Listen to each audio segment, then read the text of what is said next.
श्री स्वामी समर्थ मित्रमैत्रिणींनो, आज मी एक ब्लाऊज शिवत होते तर त्याचा मागील गळा एवढा सुंदर आहे तर म्हटलं चला तुमच्याशी पण तो शेअर करूया।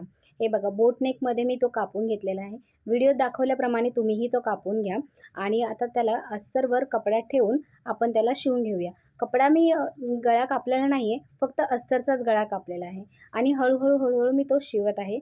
शिवताना फक्त एक लक्षात ठेवायचं, इथे आपल्याला कॉर्नर पाहिजे म्हणून सुई थांबवून व्यवस्थित कॉर्नर करून घ्यायचं आहे। बघा व्हिडिओत दाखवल्याप्रमाणे असं केलं ना, सुई कपड्यात ठेवून कपडा फिरवला ना की एकदम व्यवस्थित टोक निघतं, नाहीतर मग बऱ्याच वेळेस असा गोल वगैरे निघतं।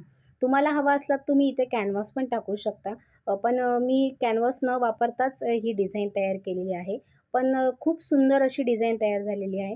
चला तर मग आपण सुरुवात करूया। हे बघा शिवून घेतलेलं आहे त्याला आपण एका साईडला आणि आता ते पिना वगैरे लावल्यात, ते कपडा सरकू नये म्हणून पिना लावलेल्या मी काढून घेत आहे। आणि आता ही साईडला पण आपण खालच्या बाजूला कमरेच्या साईडने शिलाई मारून घेऊया, म्हणजे कसं होतं गळा आणि कमरेची बाजू दोन्ही एकदाच कवर होऊन जातात। हे बघा असं लावून शिलाई मारून घ्यायची। एक्स्ट्रा जो कपडा आपण कापलेला असतो तो व्यवस्थित कापून घ्यायचा। गळ्याच्या साईडचा पण कपडा कापून घ्यायचा एकदम व्यवस्थित, हळूहळू करून सगळा कपडा कापून घ्यायचा। हे बघा मी व्हिडिओ दाखवल्याप्रमाणे कापून घेत आहे। तुम्हाला जर माझ्या व्हिडिओ आवडत असतील तर नक्की चॅनलला सबस्क्राईब करा, लाईक करा, शेअर करा आणि कमेंट करून नक्की सांगा मला की तुम्हाला व्हिडिओ कशी वाटली। हे बघा मग आता हे झालं की आपण त्याला छोटे छोटे नॉच मारूया, म्हणजे कसं आपण जेव्हा कपडा पलटी करतो ना तेव्हा छोट्या छोट्या घडी किंवा चुनी पडत नाही, म्हणून त्याला असे छोटे छोटे नॉच मारायचे। जेवढे जास्त नॉच मारला ना तेवढे चांगले असते। हे बघा हात घालून आपण त्याला असा पलटी मारून घेऊया।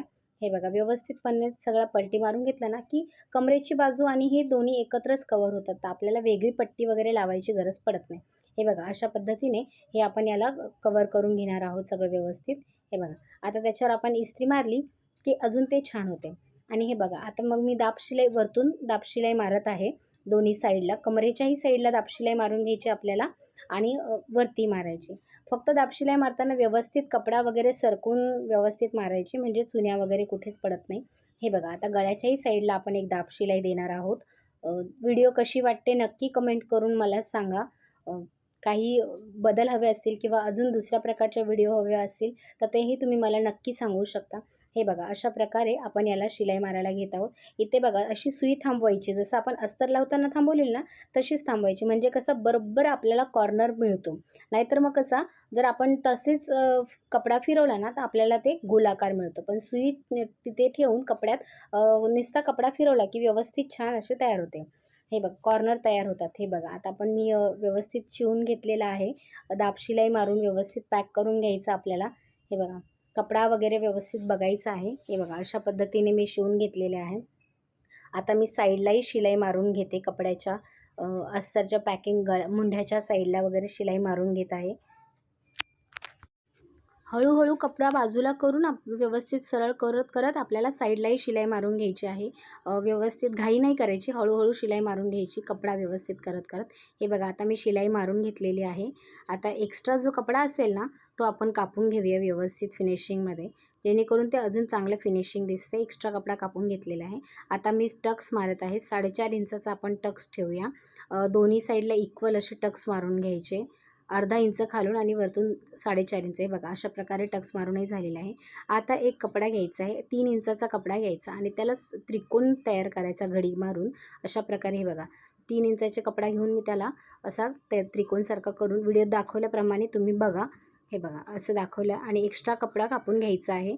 दोघांचाही कपडा मी कापून घेतलेला आहे आणि हे बघा असं धरून त्याला असं जरा फोल्ड करायचं, म्हणजे गुलाबाची किंवा फुलाची पाकळी कशी असते ना तशी पाकळीची डिझाईन तयार होते। बघा फुलाची दिसते तुम्हाला, व्हिडिओ दाखवल्याप्रमाणे तुम्ही करा, म्हणून मी व्यवस्थित 2 करून दाखवलेले आहेत। हे बघा तशाच प्रकारे भरपूर सारे करून घ्यायचे आणि आता आपल्याला गळ्याच्या साईडला हे लावायला सुरुवात करायची। एकदम जवळ लावायचे, गॅप ठेवायचं नाही, जास्त अंतर ठेवायचं नाही, फक्त व्यवस्थित सुटसुटीत एकाच लाईनीत आपल्याला हे लावायला घ्यायचे आहेत। हे बघा एकदम व्यवस्थित मी दाखवते तशा पद्धतीने लावून घ्या। हळूहळू लावायचे, घाई करायची नाही आहे, व्यवस्थित हळूहळू लावून घ्यायचे। हे बघा कसे मी व्हिडिओ दाखवल्याप्रमाणे तुम्ही बघा। हे बघा लावून झालेले आहेत आणि वरती नाही लावलेले आहेत, मी फक्त खालच्या साईडलाच लावलेले आहेत। त्याच्यानंतर आपल्याला एक लेस लावायला घ्यायची आहे। हे बघा लेस लावून घ्यायची, जिथे कॉर्नर असेल किंवा टोक असेल अशा ठिकाणी लेसची एक चुनी टाकायची, म्हणजे एक छोटीशी प्लेट टाकायची, जेणेकरून ती लेस खेचली जात नाही किंवा पलटी होत नाही. त्यामुळे अशी तुम्ही जर चून टाकली ना की ते व्यवस्थित बसते. हे बघा कॉर्नरला एक छोटीशी प्लेट टाकायची, म्हणजे ती लेस एकदम व्यवस्थित बसते. हे बघा अशा पद्धतीने हे शिवून घ्यायचं आहे. हे बघा तुम्हाला व्हिडिओ दिसतच असेल, मी फार स्लो आणि एकदम हळूहळू सगळं डिटेलमध्ये दाखवत आहे तुम्हाला. हे बघा अशा पद्धतीने इथे पण छोटीशी प्लेट टाकून घेतलेली आहे. त्याने काय होतं, मग इथे आपली लेस आहे ना पलटी होत नाही किंवा अशी वरती हे दिसत नाही, एकदम व्यवस्थित फिनिशिंगमध्ये दिसते. कमरेच्या साईडला पण मी शिलाई मारून घेतलेली आहे. हे बघा शिलाई लावून त्याच्यावरती लेस लावलेली आहे. हे बघा खूप सुंदर अशी डिझाईन तयार होते. हे बघा व्हिडिओ कशी वाटली नक्की कमेंट करून सांगा. धन्यवाद.